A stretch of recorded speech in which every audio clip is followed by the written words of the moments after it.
sad people live there.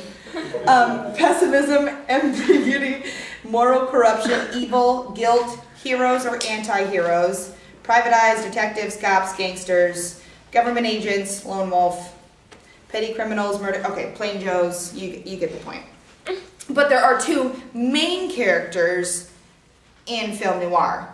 There's the protagonist, and there's the femme fatale.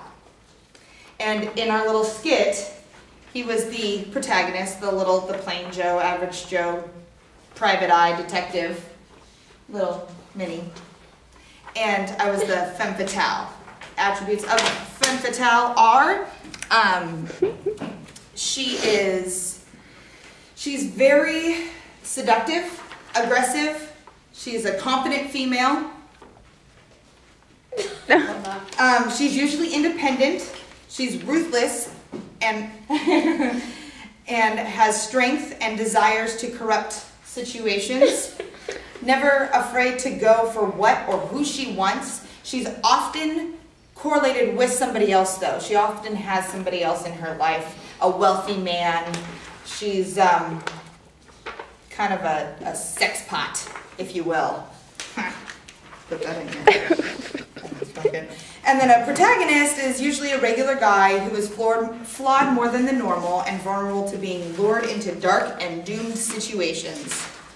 He generally undergoes a quick change during the movie, starting out as an ordinary man, and then he quickly gets lured into a compromising position, and that seems impossible to escape, which keeps you watching the movie, so you can see how he ends up getting out of that situation.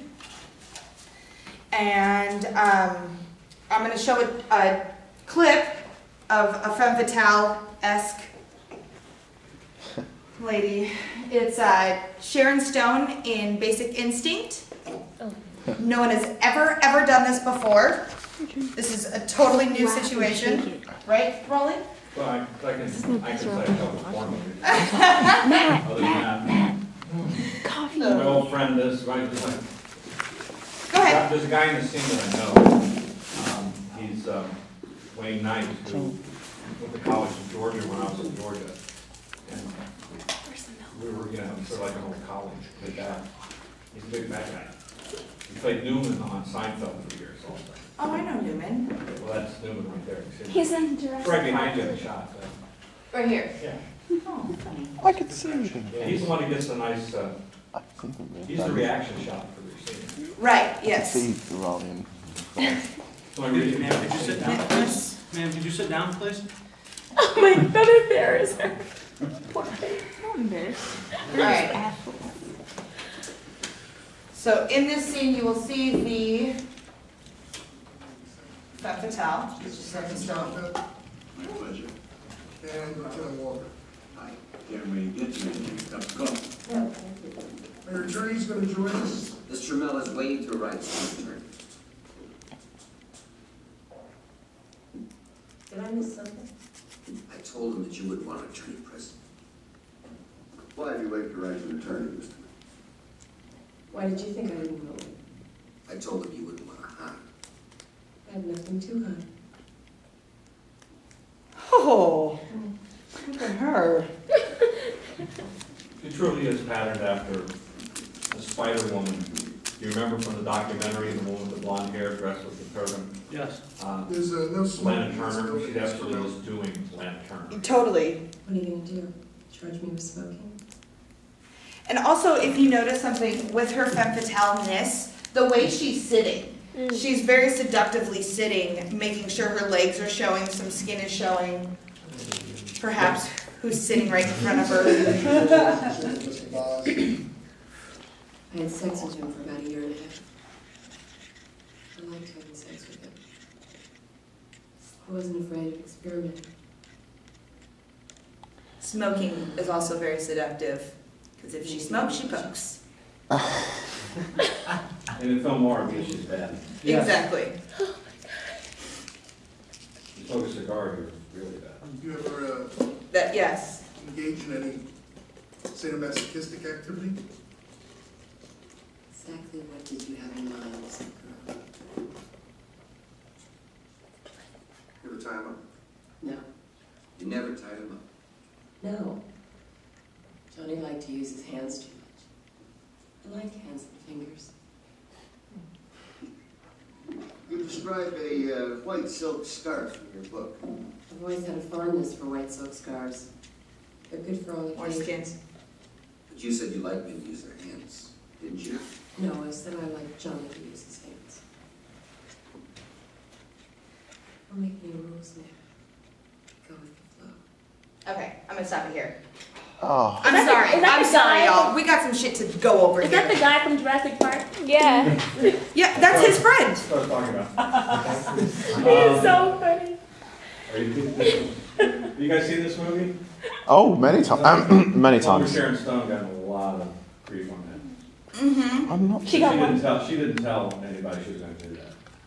Do what? cross her Well, she legs. does this, as the scene progresses, the next thing she does is she spreads her legs and she's not wearing her underwear. Yeah. And she flashes the other actors in the room, but the camera caught When it. I was 12, I kept getting sneaking in. I'm just gonna watch a video. So there's a lot of controversy, people standing in front of the building, ban this movie. Because you see So it's her- you. But it did help Do me you learn really? how to freeze frame really well. You don't see it. Actually, I tend to wonder sometimes when these things happen, if these things aren't discussed in advance and plotted ahead, because the film is kind of like basically mediocre. It's okay. Mm-hmm. And it's like, in the box office wasn't that great. The minute that story hit, don't see this film. It's The minute you skyrocketed. tell anybody in America, don't see something, Don't do. They do. I mean, it's everybody's there, so. The marketing side. Uh-huh. Well, that's the story. You know, I already say that that's the story. You just don't know if that's. Why did she flash it? Because she was It's horny. shock value. Listen, up to this point, she was just known for mostly just getting naked in movies anyway. She wasn't really good. This actually brought her into stardom Mm-hmm. as an actress, because she really did do a great job there. Yes, she did. Up to that point, she mostly played bimbos and you know, the usual stuff. She was in Total Recall. But what did she do in Total Yeah. Recall? She got naked with Schwarzenegger in bed in the opening scene. Come on, baby. But I mean, that's basically what she does. I mean, what she did for a long time. And sometimes you get stuck in that for a while. You have to get out of it. I'm sorry, go ahead. No, you're fine. I regress. I digress. I digest. All right. So my movie was The Maltese Falcon, filmed in 1941. Director was John Hudson, and actors were Humphrey Bogart. I'm gonna get this right, sorry. I'm sorry, Maybe correction, but I have to get this right. It's John Huston. Houston. What did you say, Houston? I said Huston. Oh, I'm an idiot. No, you, I am I sorry. think you weren't paying attention to yourself. You knew that. Okay. John Huston, whose father is Walter Huston, famous actor, whose daughter is Angelica Huston. Yes, sir. And the actors were Humphrey Bogart, Mary Astor, and Gladys George. Mary Astor was the femme fatale in the film. And yes, it was her family name that Astor Place in New York was named after. He was one of the Astors. Who what? Astor Place. Yes. I like that name, Astor. Astor? Yeah. A brief summary of the movie is basically, it encapsulates everything that a film noir cinema has. Has the private eye, Detective Spade and Archer are two detectives that work together, private eye detectives that work together. A backstory kind of for this, which is not necessarily portrayed in detail in the movie, is that they're not the best of friends. They don't get along too terribly well. One of the detectives, Archer, has a wife. And actually it's portrayed in bits and pieces as you go along with the movie. He has a wife, they work together, Spade and Archer.